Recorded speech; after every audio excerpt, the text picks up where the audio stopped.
හරි ළමයිනේ මේ දෙවෙනි වීඩියෝ එක. මොකද දෙවෙනි වීඩියෝ එක අපි කතා කරන්නේ ධාතු ප්‍රකෘති සහ ක්‍රියාපදත්, නාම ප්‍රකෘති සහ විභක්ති ගැනත්. විභක්ති ගැන නම් කතා කරලා ඉවර කරන්න බැරි වෙයි. නමුත් අපි ඉතා කෙටි වෙලාවකින් බලමුකෝ මේ මොනවද කියලා. ටක් ගාලා මතක් කරන්නේ. මේ සම්පූර්ණ දේවල් කියන්න යන්නේ. මොකද මේක මීට වඩා ගොඩාක් දේවල් කියන්න තියෙනවා.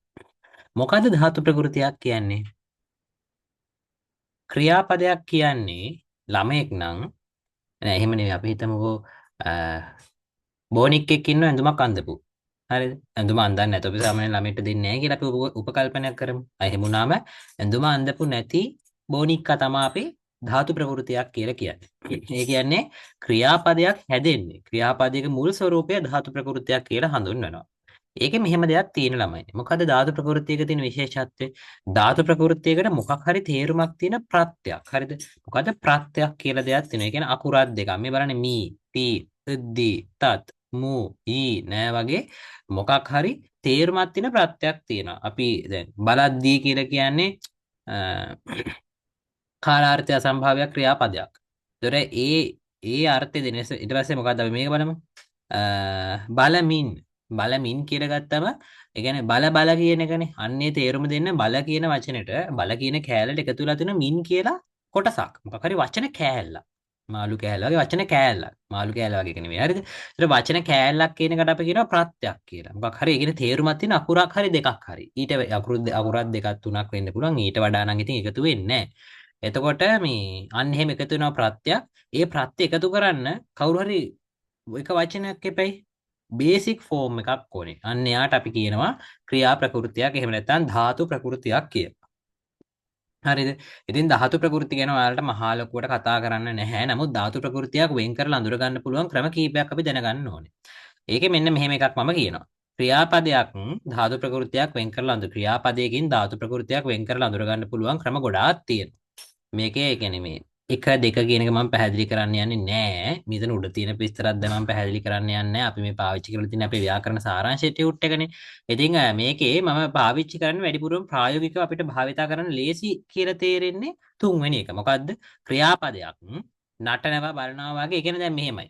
මම කරන ක්‍රියාපදයක් විදිහට විධි ක්‍රියාවක් බවට පරිවර්තනය කරනවා. දැන් අපි හිතමුකෝ බලවයි කියලා. එතකොට මම ඒකේ කරන්නේ බලනවා. එහෙම නැත්නම් බලන්න. ඈ අන්නේ අපි එහෙම හිතමු නිකන් නිකන් නවා නෙමෙයි බලන්න කියලා ගමු විධි ක්‍රියාවක්. හරිද? දැන් මෙතන මේ 1 2 3 කියලා තුනක් තියෙනවා. මම විධි ක්‍රියාවක් ගැන කියන්නේ. අපි පොඩ්ඩක් එක පැත්තේ ඉතින් විධි ක්‍රියාව ගැන බලමු. බලනවා නම් බලන්න. බලන්න කියන එකේ මොකද්ද මම කපන්නේ? බලන්න කියන එකේ කියන කෑල්ල කපලා අයින් කරනවා.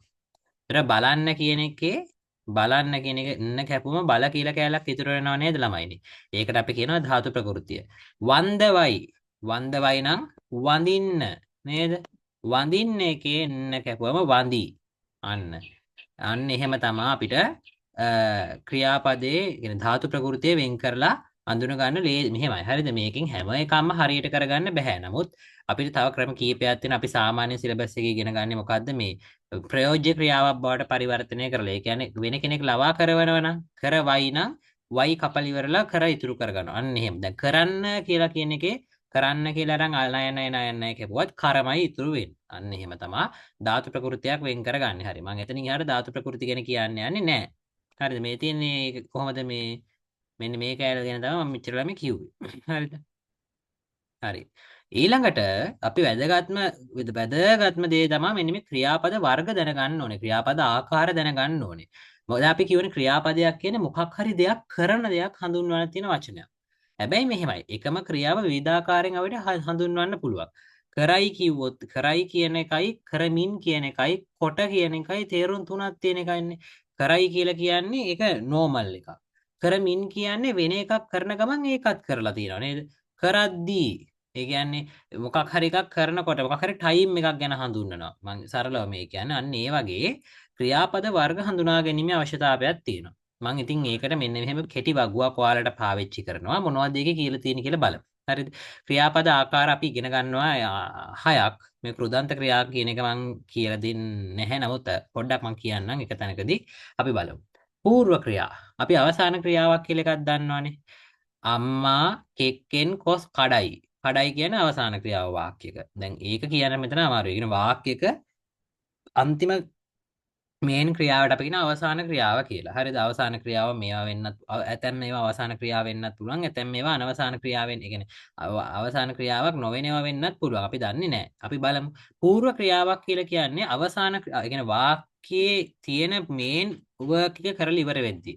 වාක්‍යයක අවසාන ක්‍රියාවට කලින් වාක්‍ය ලොක්කා. වාක්‍ය ලොක්කා මතක තියෙන වාක්‍ය ලොක්කා කියන්නේ කතෘ වලින් විසින් කරලා ඉවර කරපු ක්‍රියාවන් වලට තමයි අපි කියන ළමයිනේ పూర్ව ක්‍රියාවක් කිය. ඒ කියන්නේ මෙහෙමයි. මම පන්සිල් සමාදන් මම පන්සලට ගොස් මළුව ඇමදු වෙමි. මළුව ඇමදු වෙමි කියන එක තමයි මේකේ ප්‍රධාන අවසාන ක්‍රියාව. හැබැයි මළුව අමදන්න කලින් පන්සලට ගොස් ගිහිල්ලා ඉවරයි. අන්න ගොස් කියන එක పూర్ව ක්‍රියාවක්. බලන්න ඒක හැදෙන්න පුළුවන් මේ ආකාර කීපයක් තියෙනවා. ඒක දැන් ගොස් කියන එකත් పూర్ව ක්‍රියාවක්. හැබැයි ඒක හැදෙන ආකාරය මෙතන දක්වලා නැහැ.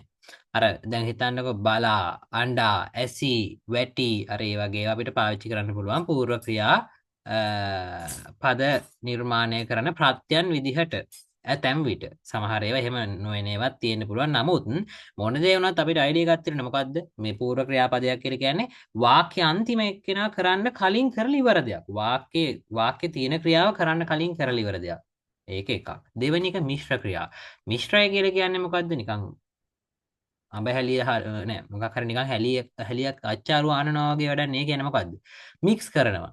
ඒ කියන්නේ මොකක් හරි එකක් කරන ගමන් තව එකක් කරනවා. මම ටීවී බලමින් බත් කෑවෙමි. බත් කකා බත් කනකොට ටීවීත් බලලා තියෙනවා. ඒතර බත් කමින් මම ටීවී බලමින් බත් කෑවෙමිනේ. නේද?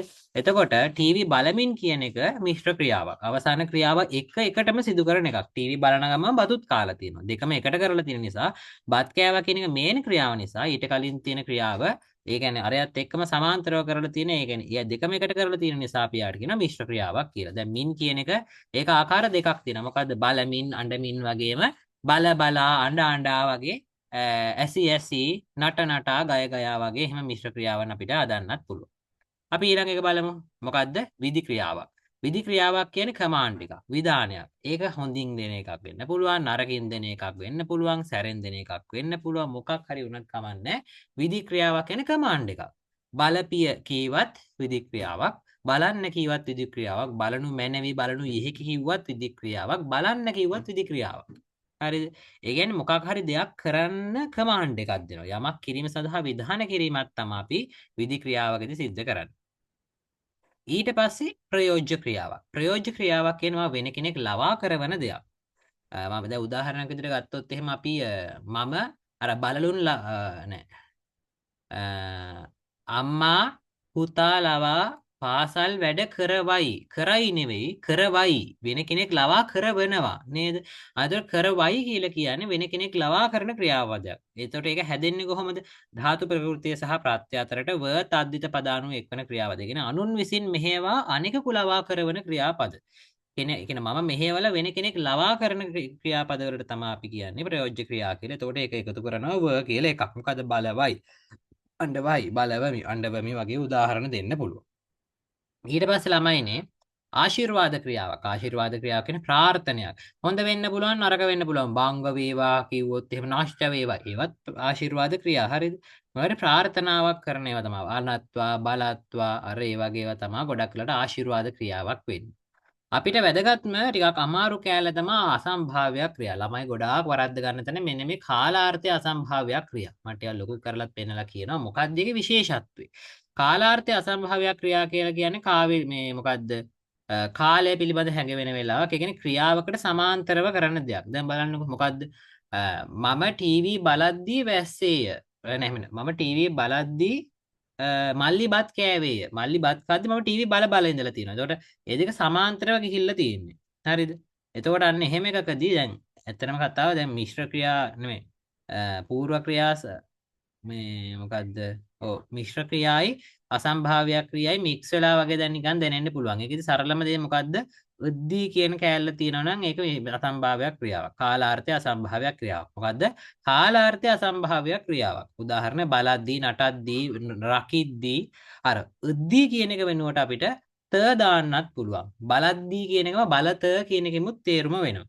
බලත කියන්නේ බලත් කියන එක නෙමෙයි බලත. බලත කියලා කියන්නේ බලද්දී කියන එකමයි. එතකොට ත කියලා ඉවර තියත කියලා ඉවරන ක්‍රියාවක් තියෙනවා නම් ඒක කාලාර්ථ අසම්භාව්‍ය ක්‍රියාවක්. ඒක හොඳට මතක තියාගන්න. ඔක චෙක් වෙලා තියෙන කිහිප වතාවක්ම. ඊට අනියමාර්ථ කියලා කියන්නේ අවිශ්වාස ස්වභාවයක්. ඔහු ටීවී බලතොත් ඇඩ් එක දකීවි. බලතොත් බැලුවහොත් අපි දන්නේ නැහැ නේක වැස්සොත් අන්න ඒ වගේ ෂුවර් නෑ අවිශ්වාස ස්වභාවයක් තියෙන්නේ. එයා ඒක කරොත් තමයි මේක හම්බෙන්නේ. ඒතකොට ඒක අනියමාර්ථේ ෂුවර් නැති අසම්භාව්‍ය ක්‍රියාවක් අනියමාර්ථ අසම්භාව්‍ය ක්‍රියාවක්. කෘදාන්ත ක්‍රියා කියලා නම් කියන්නේ ඇත්තටම ධාතු ප්‍රකෘතියකට කෘදාන්ත ප්‍රත්‍යක් එකතු වෙලා හැදෙන ක්‍රියාපද කියන එක. ඒ කියන්නේ මෙහෙම එකක්. දැන් මෙන්න මේ වරන් මෙන්න මේ අකුරු තුන මතක තියාගන්න try එකක් දෙන්න. බලන බැලූ බැලුණු ඔන්නවා තමයි කෘදාන්ත ක්‍රියා. අපිට මේකෙන් වැඩිපුරම වැදගත් වෙන්නේ න කියන එක කෙනාව. හරිද? න කියන එක කෙනා තමයි වැදගත් වෙන්නේ. මං එයි කියලා ඔයාලට තද්දිත කෘදාන්ත ගැන කියද්දී පැහැදිලි කරලා දෙන්න. හරිද? ඒක එකක්. ඉවරයි. සරලයි. දැන් මේකත් එක්කම මම නාම ප්‍රකෘති ගැන ටක් ගාලා කියලා ඉවර කරන්නම්. මොකක්ද ඒකේ තියෙන විශේෂත්වය? ධාතු ප්‍රකෘතියක් කියලා කිව්වේ ධාතු ක්‍රියාපදයක් නිර්මාණය වෙන්නේ මූලික වෙච්ච කෙනා. එහෙනම් නාම ප්‍රකෘතියක් කියන ළමයිනේ නාම පදයක් නිර්මාණය වෙන්නේ මූලික වෙච්ච කෙනා. එතන නාම පදේ හදන්න නම් මොන මං කලින් කිව්වේ නැති කෑල්ල මොකද්ද? ඕන නැති එකක් වුණා. මෙන්න මේ කියන්නේ මේ ක්‍රියාපදේ නම් ක්‍රියාපදේ කියන එක න හැදෙන්නේ කොහොමද? ධාතු ප්‍රකෘතියත් එක්ක ප්‍රත්‍යක් එකතු වෙලා නේද? ප්‍රකෘතියත් එක්ක ප්‍රත්‍යක් එකතු වෙලා තමා දෙක මේක විදිහට ප්‍රකෘතියත් එක්ක ප්‍රත්‍ය එකතු වෙලා තමා ළමයිනේ පදය හැදෙන්නේ. ගොඩක් වෙලාවට ප්‍රකෘතියක් එක ප්‍රත්‍යක් එකතු වෙලා තමා පදයක් හැදෙන්නේ. එහෙම වුණාම නාම ප්‍රකෘතියත් එක්ක නාම ප්‍රත්‍යක් එකතු වෙලා නාම පදයක් හැදෙනවා. ධාතු ප්‍රකෘතියක් එක්ක ධාතු ප්‍රත්‍යක් එකතු වෙලා ක්‍රියා ප්‍රත්‍යක් හැදෙනවා. ධාතු ප්‍රත්‍යක් එකතු වෙලා ක්‍රියාපදයක් හැදෙනවා. අන්න එහෙම තමයි ඒක නිර්මාණය වෙන්නේ. සරලයි. හරිද? ඉතින් ඒක ගැන මට අමුතුවෙන් අය කියන්න දෙයක් නැහැ නේද? හරි. අපි එතනින් එහාට බලමු. දැන් ඔයාගෙන් බැරි වෙලාවත් ඇහුවොත් එහෙම මොකද්ද මේ නාම ප්‍රකෘතියක් වෙන් කරගන්න තියෙන ක්‍රමය කියලා ඒක අපිට දක්වන්න පුළුවන් එකම එක ක්‍රමයයි අදාළ නාමපදයේ සමාසවල මුල් කොටස වශයෙන් යෙදෙන අවස්ථාවලදී එම මුල් කොටස නාම ප්‍රකෘතිය ලෙස ගැනීමෙනි. නමුත් මම මේක ගැන විග්‍රහ කරන්න යන්නේ නැහැ. ඇයි? කවදාවත් මේක චෙක් වෙලා තියෙනව මම දැකලා නැහැ. මේක ඊටාම රෙයා සංසිද්ධියක් මේක චෙක් කරන කියන එක. නමුත් පොඩ්ඩක් අපි දැනගත යුතුයි. ඒ කියන්නේ දැන් කුමර කුමරියන් කියලා කියන්නේ කුමරන්ද කුමරියන්ද කියන එක දකාරාර්ථ සමාසයෙන් එකට එකතු වෙනවනේ. දැන් සමාස ගැන මේ වීඩියෝ එකේ කියන්නේ නැහැ. වෙන වීඩියෝ එකක කියන්නම්. දන්නේ නැත්නම් සමාස අනිවාර්යෙන් බලලා යන්න. හරිද? එතකොට එහෙම වුණාම ඒ දේවල් එකතු වෙති කුමර කුමරියන් කියලා කියනවා. දැන් මේ සමාස පදේ ඉස්සරහා තියෙන කුමර. අන්න එතකොට නාම පදේ නාම ප්‍රකෘතිය වෙන්නේ කුමර කියන එක. කුමරා නෙවෙයි කුමර. කුමරී කියලා කුමර ධන ඊ කුමරී. අන්න එහෙම තමයි ඔව හැදෙන්නේ. හරිද? ඉතින් ඒව ගැන ගැඹුරු විග්‍රහයක් ඕනේ නැහැ. නාම ප්‍රකෘතිය ගැන නම් ධාතු ප්‍රකෘතිය ගැන දැනගත්තා වුණාට. නාම පද ගැන මම අමුතුවෙන් පැහැදිලි කරන්න යන්නේ එක් එක නාම පදයක් කියලා කියන්නේ මොනවද? මේ නාම ප්‍රකෘතිය අර මම ගොඩාක්ගෙන මෙතන පැහැදිලි කරලා තියෙනවා. ඒව ගැන දැන් පැහැදිලි කරන්නේ නැහැ. නාම පදයක් කියලා කියන්නේ කිසියම් සත්ව, පුද්ගල, වස්තු, ද්‍රව්‍ය වගේ පණ තියෙන හරි පණ නැති හරි මොකක් හරි දෙයක් හඳුන්වන්න පාවිච්චි කරන පදවලට.